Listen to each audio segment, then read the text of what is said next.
Bom dia a todos. 16/10/2021, 7 horas. Aqui estamos novamente para continuarmos o estudo do Evangelho segundo a doutrina dos Espíritos.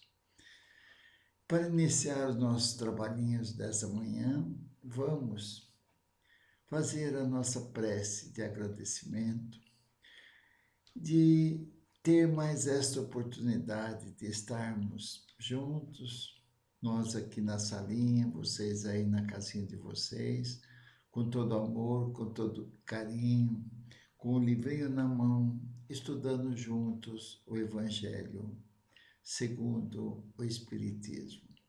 Nós agradecemos, então, mais essa oportunidade, Mestre Jesus, e pedimos a Tua bênção para que possamos passar com clareza, com amor, com carinho, os estudos dessa manhã. Mestre amado, pedimos a presença de todos encarnados, desencarnados, para que possamos, juntos, unidos no coração e no pensamento, conseguirmos entender um pouquinho mais dos teus ensinamentos e procurar, no dia de hoje, aplicar um pouquinho das virtudes que Jesus nos ensinou. Obrigado por mais esta oportunidade, Pai. Nos abençoe agora e sempre, que assim seja, graças a Deus.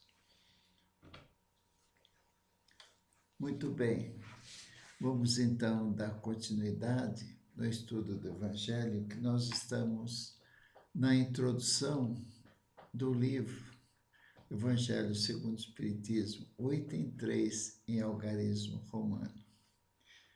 E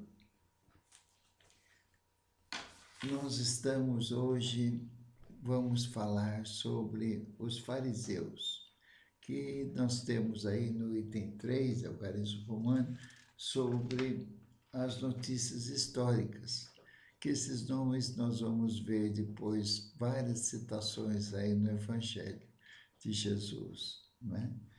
Então vamos lá, hoje nós vamos falar dos fariseus, né?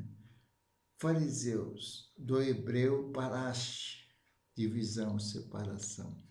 Então nós sabemos que fariseus é uma seita, né? Que eram os doutores da lei, que eles discutiam entre eles e criavam essas separações. E os fariseus eram esse grupo dos doutores da lei mais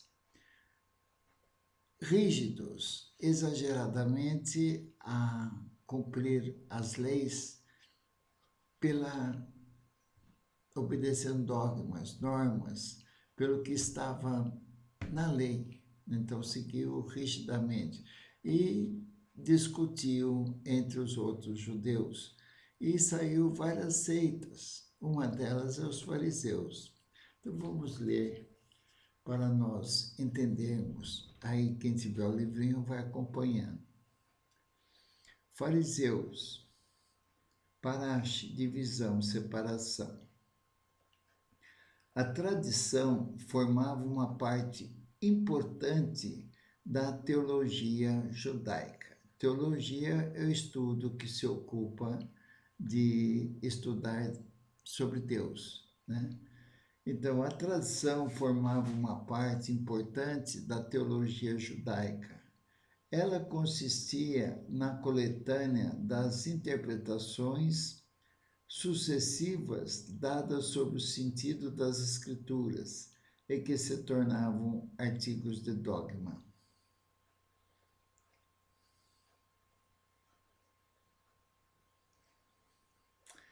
Era, entre os doutores, objetos de intermináveis discussões, cada um querendo a verdade. era, entre os doutores, objeto de intermináveis discussões, ou mais frequentemente, sobre simples questões de palavra ou de forma, no gênero das disputas teológicas e das sutilezas da escolástica da Idade Média.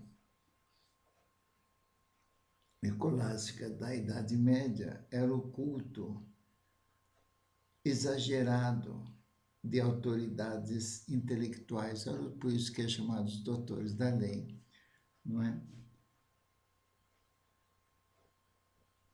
Daí nasceram diferentes seitas que pretendiam ter cada uma um monopólio da verdade, e como acontece quase sempre, detestando-se cordialmente umas às outras. Então, eram grupos fechados, era uma seita, a dos fariseus, né? E eles se preocupavam em seguir rigorosamente os dogmas. Então, e cada um tinha as suas verdades. Então, eram corações duros que Jesus veio combater os fariseus, porque só falavam e não tinha nada de amor, né? de aplicar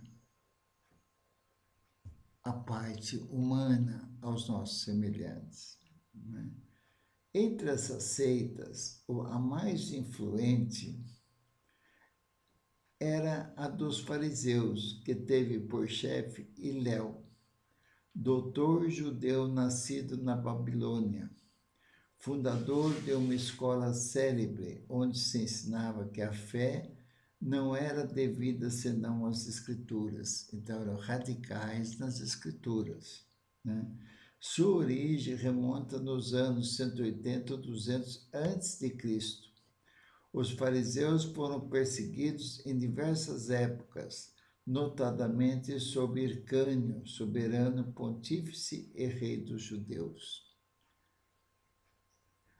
Aristóbulo e Alexandre, rei da Síria, entretanto, este último, tendo-lhes restituído suas honras e seus bens, eles recuperaram seu poder, que conservaram até a ruína de Jerusalém, no ano 70 da era cristã, época na qual seu nome desapareceu, em consequência da dispersão dos judeus.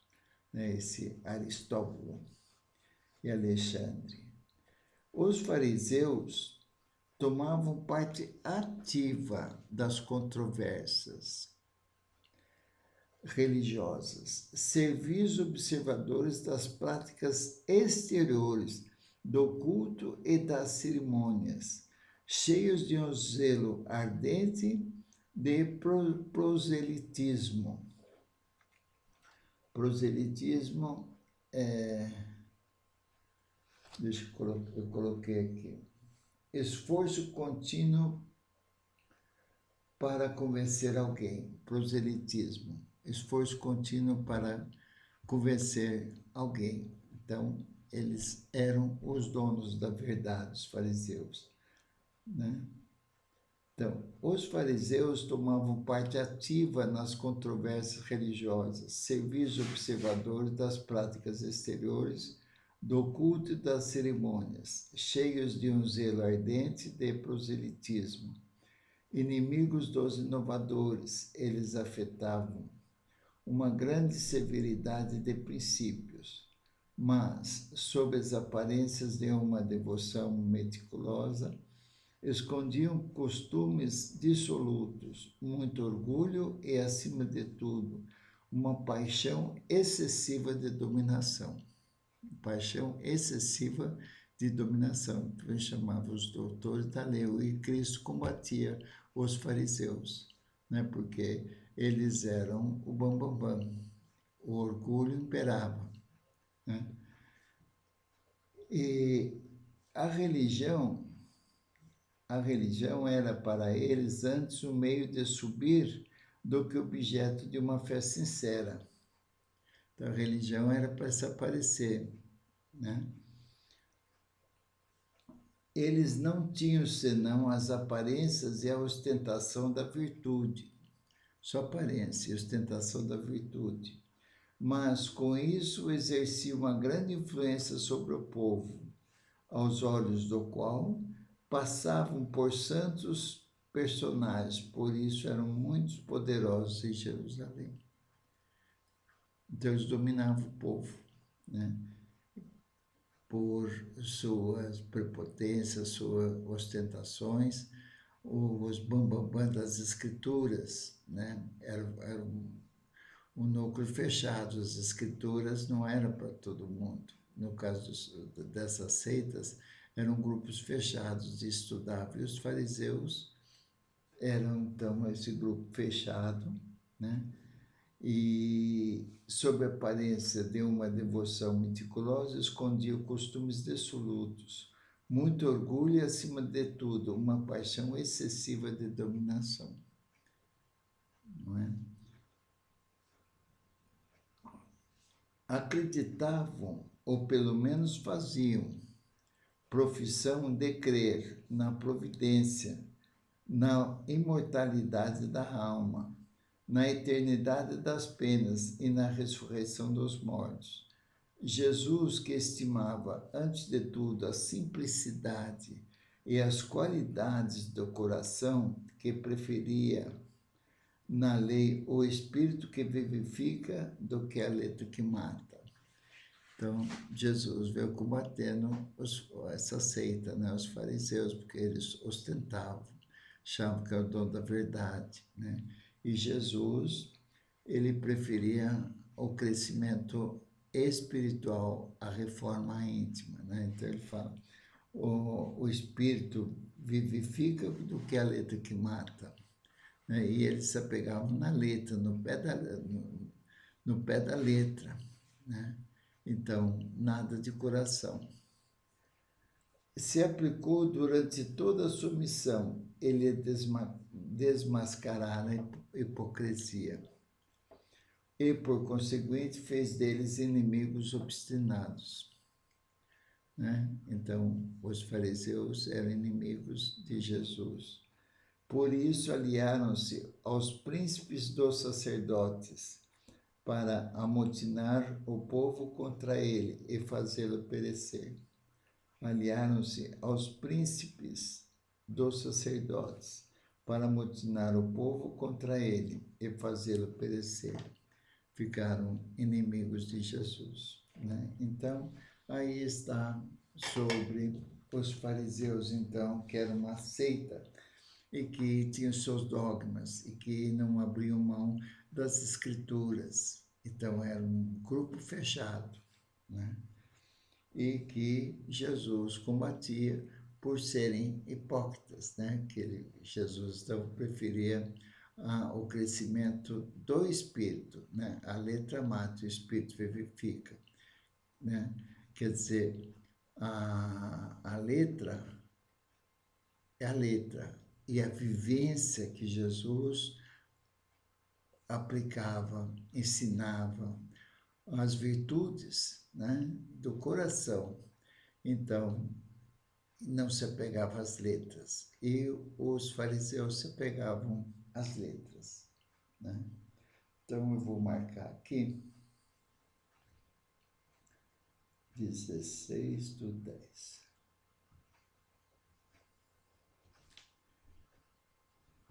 16/10.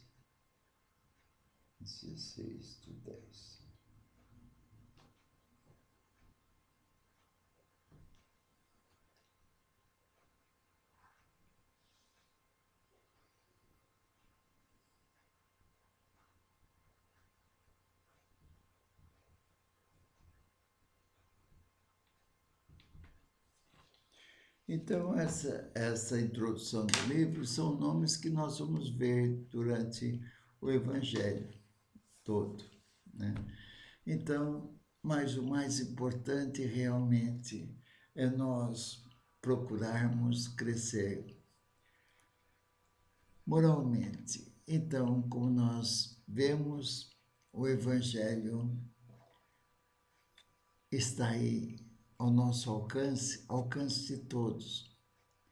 E estudando o Evangelho, nós estamos mais aptos a perdoar, a olhar nossa volta antes de tomar qualquer decisão. E o estudante do Evangelho tem por objetivo a prática do amor, da caridade, do perdão, da indulgência. São todos os ensinamentos que Jesus nos ensinou para vivermos aqui entre os nossos irmãos perante Deus, procurando ajuda mútua.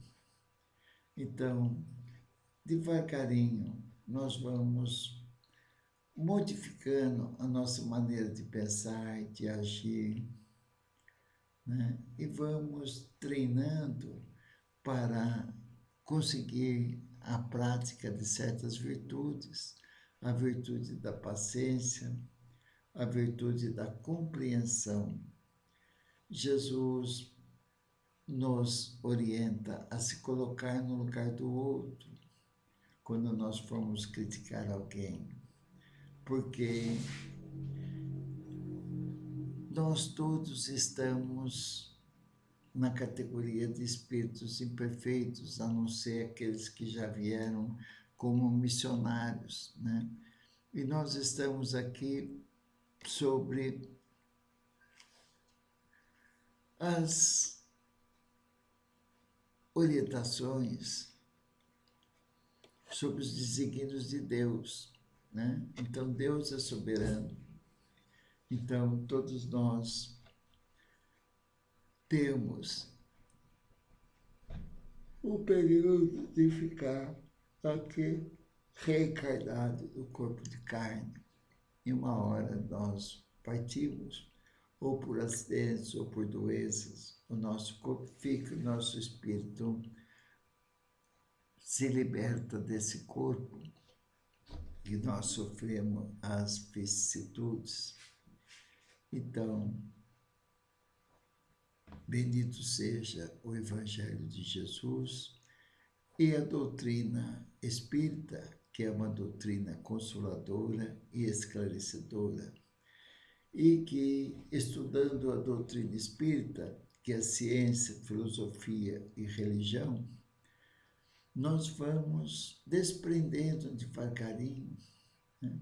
E vamos sendo mais tolerantes, vamos sendo mais humanos, vamos corrigindo os nossos impulsos inferiores, sabendo que aqui no planeta Terra é uma passagem.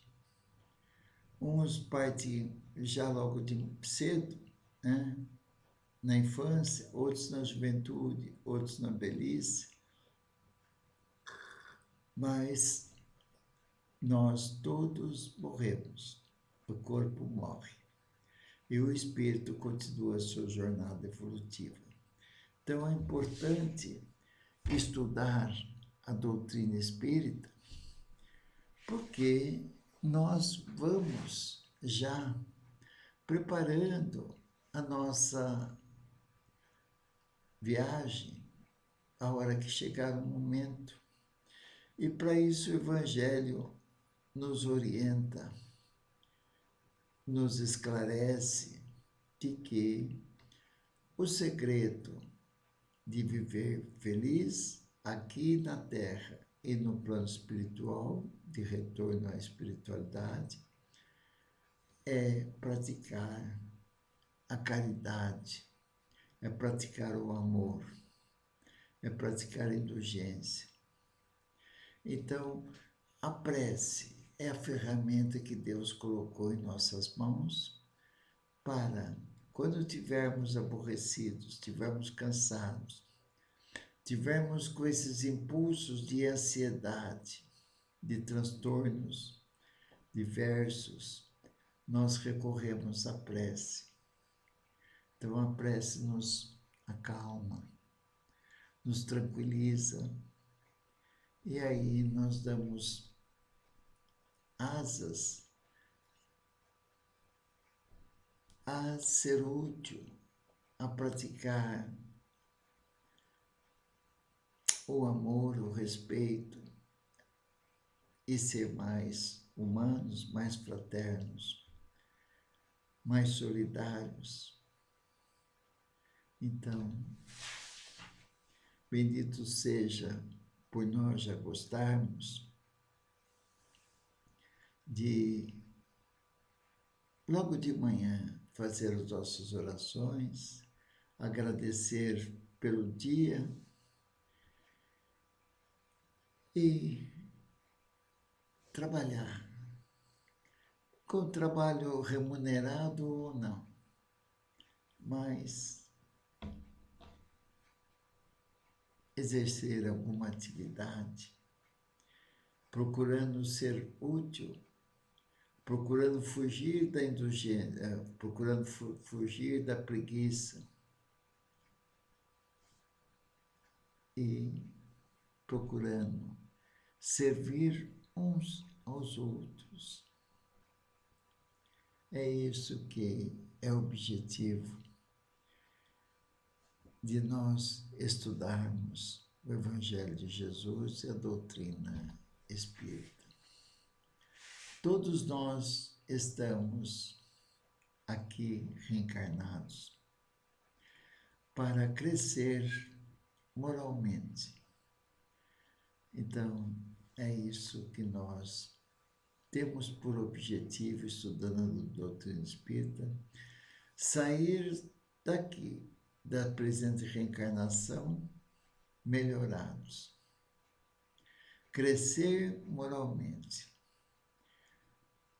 a respeitar uns aos outros e exercitar para que desabroche nosso coração a compaixão e a piedade pelo sofrimento alheio. Então,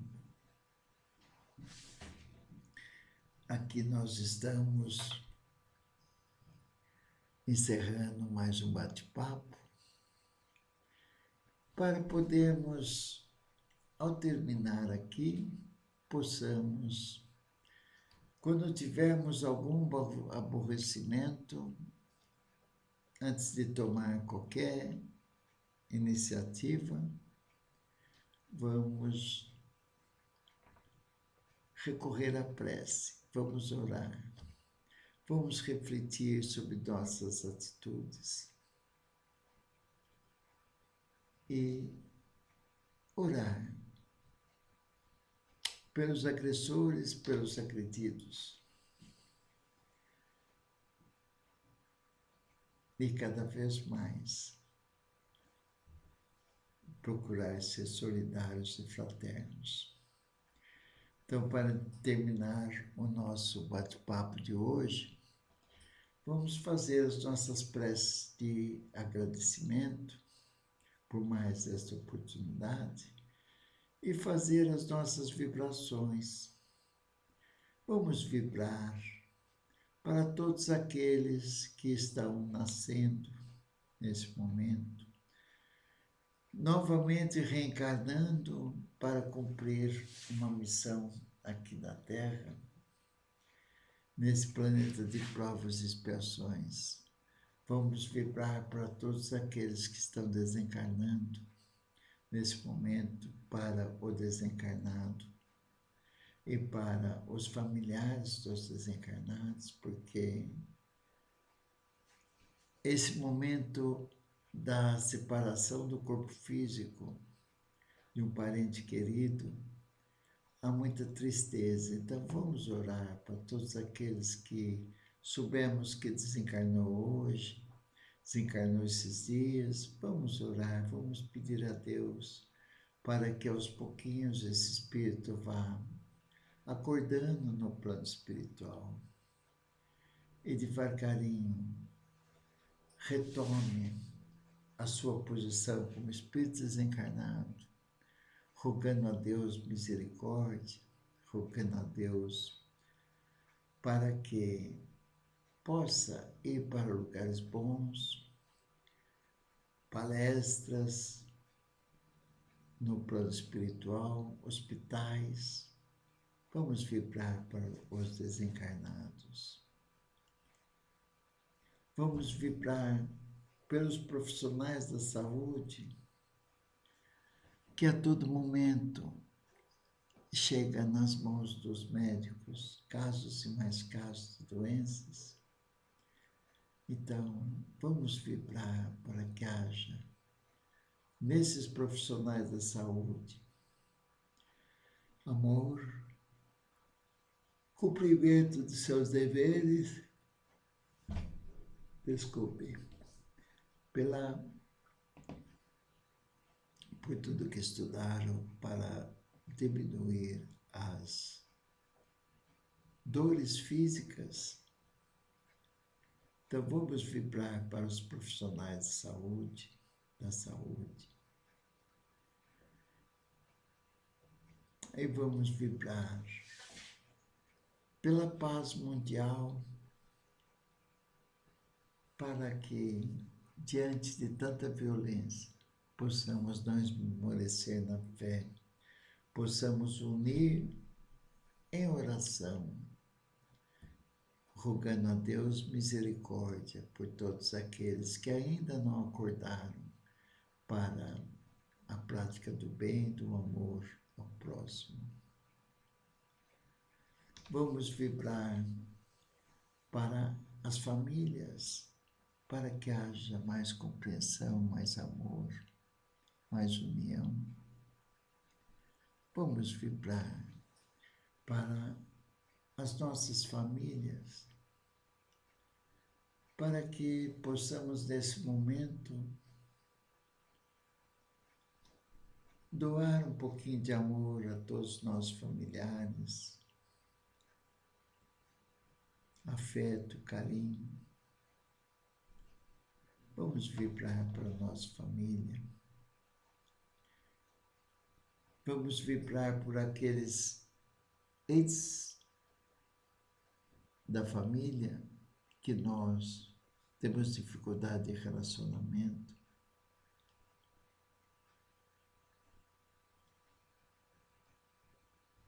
E vamos vibrar por nós mesmos, para que possamos conseguir a combater os nossos impulsos inferiores, sendo educados, sendo gentis, praticando a empatia e orando para todos que sofrem, encarnados, desencarnados, que possamos, a cada dia que passa nossa vida, orar para despertar nosso coração a compaixão e a piedade pelo sofrimento alheio. E assim, nós agradecemos, Senhor Jesus, por mais esta oportunidade. E que possamos, no dia de hoje, passar um dia olhando à nossa volta, orando e vigiando as nossas atitudes, os nossos pensamentos, nossas palavras, para praticar o amor de uns para com os outros. Obrigado, Jesus. Nos abençoe agora e sempre. Que assim seja.